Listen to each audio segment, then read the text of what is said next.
that on me? Who that on three? What's up, Saints fans? Your boy, Who That Snake here to bring about another video. We're here with the addition to Derek Carr and the New Orleans Saints. This will change draft plans and what are the expectations going into next season. Okay, so Derek Carr has, as you heard, been officially signed to the New Orleans Saints on a 4-year deal. Now, 2 of those years are the ones that we are really testing them on. The rest of the years could be voided if they decide. Derek Carr won't really get most of his money until his 3rd year, and after that, it could just be whatever. So in the end, the Saints got themselves in a pretty good deal. I'm not concerned over contract. Now, how do you build this team up to win? Mainly through the draft.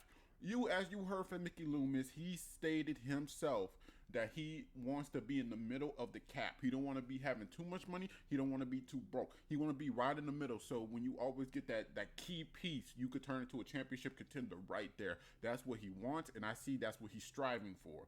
Now, is there any free agents worth paying that amount of money and sacrificing more cap casualties, more cap hell, as people say nowadays? No, not really. In my opinion, I feel like as a Saints fan, we should really take advantage of the draft and equip ourselves with weaponry that fits the system the Saints are trying to run. And when we go through the 1st or the 2nd round picks as a whole, Saints fans, we have to consider, okay, no hooker. You rock it with Derek Carr for 2 years. You could save you a quarterback for 2 years, okay? In 2 years, your draft picks are going to be well and established by then, and you can see if Derek Carr is really that guy. So please don't talk about a quarterback. Please don't talk about a quarterback. That is a waste of draft capital that we could be using at something else, at key positions. No can do. This Halen Hooker stuff has to stop. He has not been on my radar per se. See, I consider him something called as a what if quarterback. Okay, he had his highs and he had his lows. Sometimes the lows outweigh the highs. The potential is always there for these quarterbacks, but can they learn and can they grow from that potential? That's the key question. And when you're at pick 29 as a whole, Saints fans, that's when it gets a little bit scary per se, because now you're investing 4 years of your franchise, your time, your hard-earned money to see if this kid is really capable. And if he's not, you're basically pushing yourself back from ever being competitive again within 4 years. And that's not something you really want to do. So if you're really going to select a quarterback, then wait until you see what you get with Derek Carr. Maybe you could push, 2 firsts to get in the top 10 to see what you could do at the quarterback position. I'd rather do not than just waste a draft pick on Hooker. And if Derek Carr doesn't turn out, we have to give Hooker 4 years just to operate to see if he's really that guy. And I'm not really into doing stuff like that. It's a waste of time. It's a waste of capital. And majority is the waste of Saints time. It's the Saints fans' time, okay? We trying to see progression every single year. I'm not trying to get pushed back like any other team. That's most teams going through that difficult process now. When you have, the Bears, they was pushed back because of that, because they had huge beliefs in Nick Foles and all the quarterbacks they bring in. Until, they had Justin Fields. Now they have the quarterback for the future. You don't want to keep pushing yourself back like that. It's not going to turn out well. You're always going to be behind the short yardage, and you're going to miss out on very talented quarterbacks that you should have been aggressive enough to push up in the draft into. So in my opinion, Hooker is off the table. Now, we're going to also address the running back concerns. As Saints fans said, we do need another running back. There's no doubt in my mind. But how Saints fans is going about the running back position is a very need for concern, especially when you have Saints fans wanting Gibbs, Tajay Spears. Nothing is wrong with those guys, but it's just not a system fit, okay? It's not a system fit because you have Alvin Kamara. He might get suspended, don't get me wrong. But when he does come back, if you have Gibbs and you have Spears, who are both 3rd down receiving backs, who could do all the stuff Kamara could do, it caused a cause for concern that you might end up having to trade Kamara or worse, cut him, because guess what? The younger guy, you want to keep him, and you still don't have a bruiser back. That has been one of the main concerns as the Saints had last season.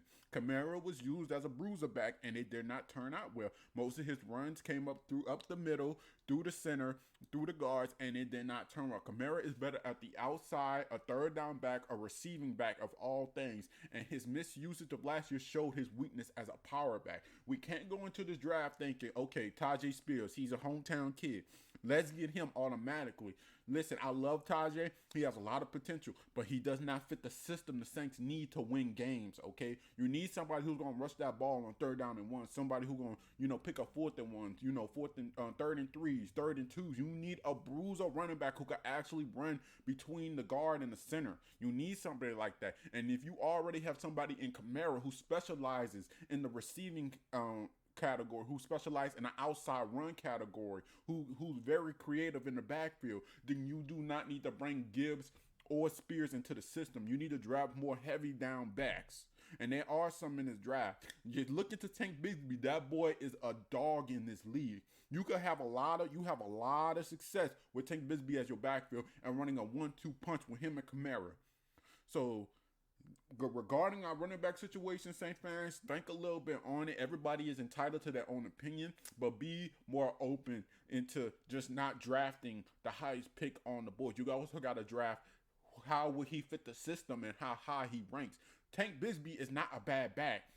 When he was at Auburn, he had an awful offensive line. That shows his creativity as a runner. He's hard to get down. He has a 4.5 speed, who's very accelerating. When he runs, you don't even tell he has a 4.5, but he's consistent in that 4.5 according to his 40-yard dash at his combine.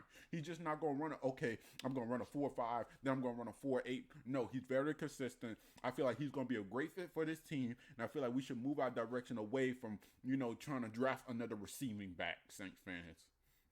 Now, the weapons total. Okay, Saints are currently in conversation with Michael Thomas about, possibly extending him or anything else like that. The Michael Thomas situation has been a situation the Saints has been dealing with for years now, when he just cannot be able to stand on the field. According to the Players Association, the Saints actually has a pretty good medical team, but we have an F rating in nutrition. Could that be the reason why people can't stay on the field? That's going to be a cause for concern, but injuries has always been a plague on this team for about, 3 to 4 years now. We got to find ways to keep these guys on the field. Y'all probably doing something wrong. You need to probably incorporate more protein in their diet, less carbohydrates, you're going to have to do something. Less saturated fats, more healthy fats, use some olive oil in there somewhere. But you got to find ways to keep these guys on the field. You have to, because if it's not the medical team, according to the Players Association, through all the talk the Saints players had with it, then it has to be something else that's keeping them off the field.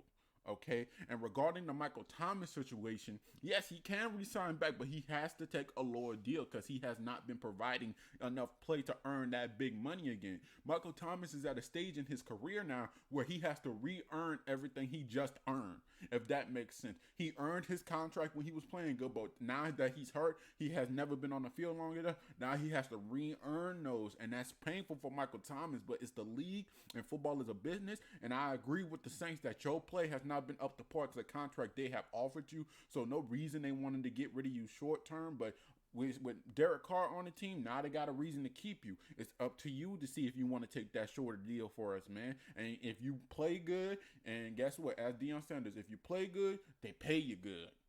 So Michael Thomas, let's see you come back on a strike here.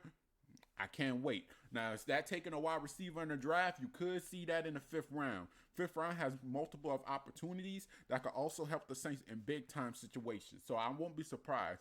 But the key position in the 3rd round that I would really like to see is an aggression to the tight end position. The New Orleans Saints has, had their tight end issues. Like, we know we had Jared Cook. He was decent for us. All jokes aside, hate aside, he was a decent Saint, all right. But since he has left, the Saints have failed to put another tight end in that position. We can all agree Adam Trautman has not been that guy. He has failed numerous times, and he's been reduced to the Josh Hill role.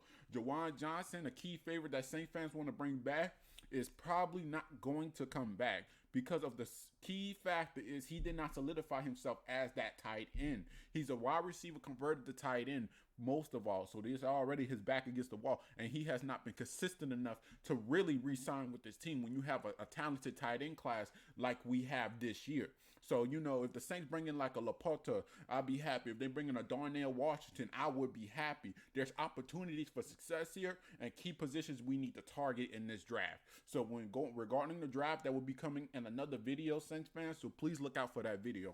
But going towards this season, Derek Carr also has a lot to prove. There's one reason why Saints fans have not stuck their neck out so far, who have silenced all the haters, because this is a 50-50 risk right here for Saints fans.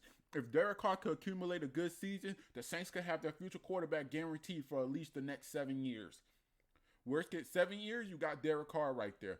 So it could turn out you might even win a Super Bowl with Derek Carr if he just plays well enough, not turning the ball over, scoring in key moments in the game, leading his team very well, something Drew Brees very did, and we've been missing in the offense for a while now. Since Brees has retired, is that leadership. And when you combine that with the fact that Pete Carmichael had an awful coach here, maybe Derek Carr could call the plays right this time, because there's one thing Andy Dalton and Jameis did not do well in the Pete Carmichael system. That was understanding the defensive scheme of things and not adjusting accordingly. When Drew Brees and Sean Payton was on his team, a lot of the plays was readjusted by Brees at the line to turn out to be good playing drives, something only a veteran quarterback can do with a valuable experience. Andy Dalton might be a veteran quarterback, but he has failed to accumulate the line, lead people in the right direction, and lead his team to success. That's been something that's been going on with the Bengals to all the way to now.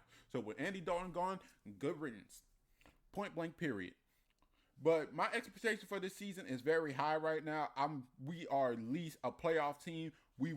I want to come out the NFC South. We heard about what the Panthers did with Bryce Young. If that turns out to be good, Carolina could be a huge issue for New Orleans. So pretty much so, Derek Carr has to do what he has to. This is your redemption arc. And if this is your redemption arc, you know what you need to do. So this was your boy, the Who That Center. I hope everybody have a wonderful day, man. I appreciate y'all. Make sure y'all like and subscribe. Roll to 400. And I'm out.